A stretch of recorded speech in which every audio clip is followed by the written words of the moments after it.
నేర్చుకుంటాం. దెబ్బలు తింటేనే రాటు తేలుతాం, దెబ్బలు తింటేనే నిలబడతాం, దెబ్బలు తింటేనే అనేకులకు ఆశీర్వాదకరంగా మనము కూడా మారుతాం. మొండోళ్ళుగా ఉంటాం. మొండోళ్ళుగా ఉండడం కొన్ని సందర్భాల్లో మంచిదే. దేనికోసం మొండితనం? నాకు ఐఫోన్ కొనివ్వాల్సిందే అని మొండితనం కాదు, నాకు పలానా బైక్ కొనివ్వాల్సిందే అని మొండితనం కాదు, నా ఫ్రెండ్ పలానా కాస్ట్లీగా బట్టలు వేసుకుంది నేను కూడా అలాగే ఈ మొండితనం కాదు. రోషము కలిగిన దేవుని కలిగి ఉన్నాం మనం.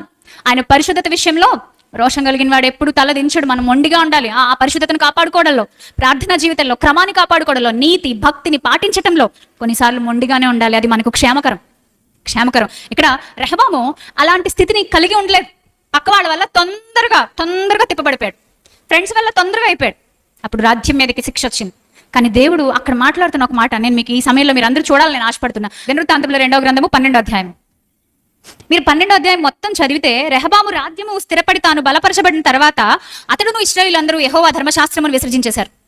ఎప్పుడు కూడా మనిషి బాగాలేనప్పుడు ఒకలాగా, బాగున్నప్పుడు ఒకలాగా. చాలా మందికి దేవుడు బాగాలేనప్పుడు గుర్తొస్తాడు, బాగున్నప్పుడు మర్చిపోతారు. అన్ని బాగున్నప్పుడు, సుఖంగా ఉన్నప్పుడు దేవుడు, ప్రార్థన, దేవుని దగ్గర మోకాళ్ళు ఉందాం అనేది గుర్తురాదు.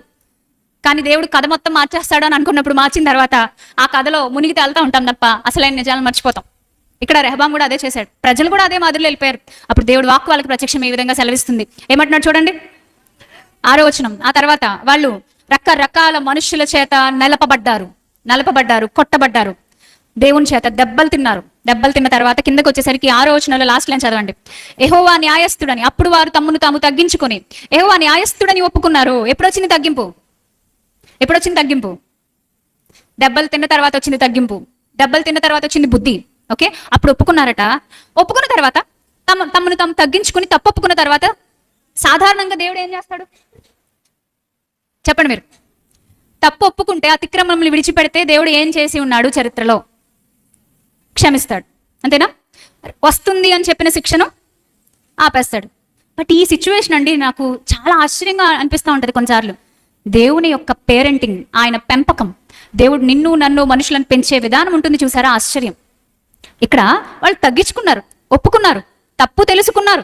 అయితే ఏం జరిగిందట?